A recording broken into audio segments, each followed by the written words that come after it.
My dad held me responsible for my mom's loss and I finally walked away.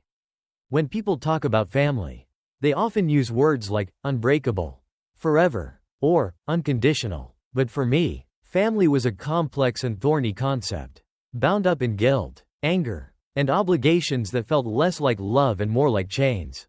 Growing up, my father made sure I knew where I stood in his life.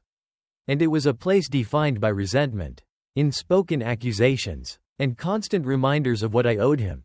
Cutting ties with him wasn't easy, but in many ways, it felt like the only way I could finally breathe. The journey to that decision, though, was long and twisted, filled with moments that pushed me closer and closer to the edge until there was nowhere else to go. My mother passed away when I was just a child. I was too young to fully grasp the concept of loss, too young to understand that she was never coming back. But what I did understand, almost from the beginning, was that my father blamed me. He never said it outright. Not in words, but he didn't need to. It was in the way he looked at me, the way he could barely meet my eyes, the way he seemed to pull away every time I reached out for him.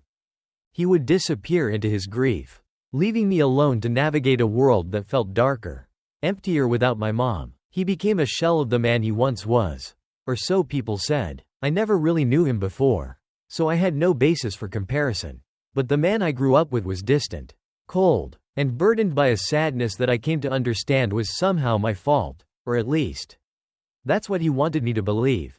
As I got older, the unspoken blame morphed into something more tangible. He'd often make offhand comments that seemed innocent enough but cut deep. If only things had been different, he'd say when he thought I wasn't listening. Or, life was easier back then. He never directed the words at me. Not explicitly, but the implication was always clear. And I wore that blame like a second skin, a weight that followed me everywhere. I tried to be the perfect child, hoping that somehow, if I were good enough, if I were responsible enough, I could erase that look in his eyes.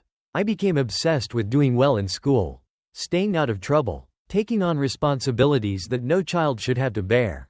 But no matter how hard I tried, it was never enough. The ghost of my mother lingered between us, an invisible barrier I could never cross. When I turned 18, I left for college with a sense of relief and dread mixed together.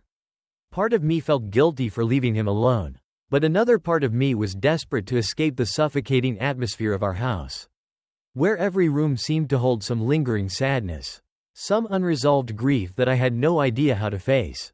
But even though I was physically away, the weight of his expectations and his resentment followed me.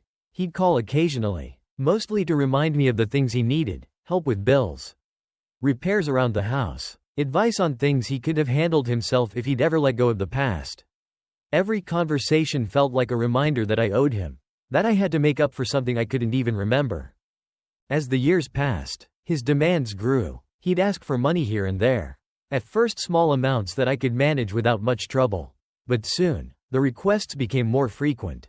The amounts larger. He had stopped working after my mom passed, never really picking up the pieces of his life. And now he expected me to fill in the gaps. I tried to help, to be there for him in the way he had never been there for me. But it was draining. No matter how much I gave, he always seemed to want more. It was around this time that I began to realize something fundamental. He didn't see me as his child. He saw me as an extension of his own regrets, his own bitterness. I was a reminder of everything he'd lost, everything that had gone wrong in his life, and he was determined to make sure I carried that burden with him. It wasn't fair, but for the longest time, I couldn't see a way out. I felt trapped, obligated by blood, by the unspoken rules of family, to keep giving, keep sacrificing, even as it slowly drained the life out of me. Then, about a year ago, everything came to a head. He called me one evening, his voice laced with anger and desperation. He told me he was behind on his rent, that he was on the verge of losing the house I grew up in, the place where every painful memory was etched into the walls. Every unspoken accusation seemed to echo. He needed money, and he needed it now. I told him I couldn't help, that I didn't have the resources to keep bailing him out, that I had my own life to manage. He didn't take it well. He unleashed years of pent-up anger, calling me selfish, ungrateful, accusing me of abandoning him when he needed me most. He reminded me, in no uncertain terms, of everything he'd sacrificed for me, painting himself as a martyr. as a victim of my supposed ingratitude.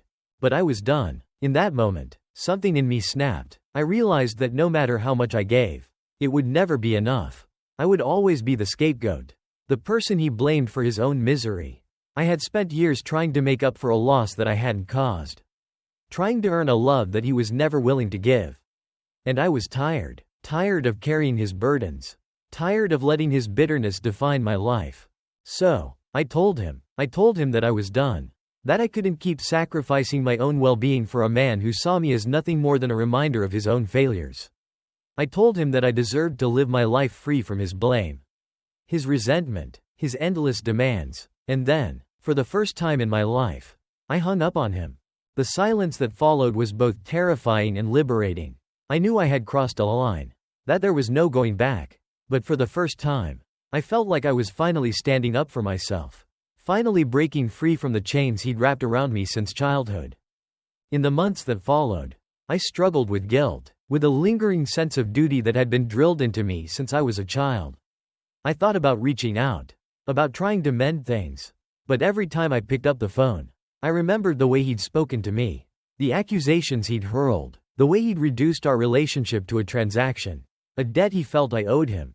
Cutting ties with my father wasn't an easy decision. It left a void in my life, a sense of loss that I hadn't anticipated. But it also gave me something I'd never had before: freedom. Freedom from the endless cycle of blame and guilt. From the sense that I was somehow responsible for his unhappiness. I began to rediscover parts of myself that I had buried long ago. Passions and interests that I had set aside in my quest to be the perfect child. I found peace in that distance. A calm that I hadn't known was possible. I realized that family, for me, didn't have to mean sacrifice and suffering. I could choose to surround myself with people who loved me for who I was, not for what they thought I owed them. And for the first time, I allowed myself to believe that I deserved that kind of love. That I didn't have to keep punishing myself for a past I couldn't change. Now, looking back, I know that cutting ties was the right choice. It was a painful step, but a necessary one, a line in the sand that allowed me to reclaim my life, my sense of self. I don't know if I'll ever truly be free of the guilt, the lingering doubts that creep in during quiet moments, but I do know that I'm no longer defined by his anger, his bitterness, his unspoken accusations. I've chosen to move forward, to build a life rooted in love and acceptance rather than resentment and regret. It's a journey, one filled with moments of doubt and sadness, but also moments of joy, of self-discovery, of growth. And for that, I am grateful. In the end, I've come to understand that family is a choice to love, to support, to lift each other up. And sometimes, the hardest but most loving choice we can make is to walk away.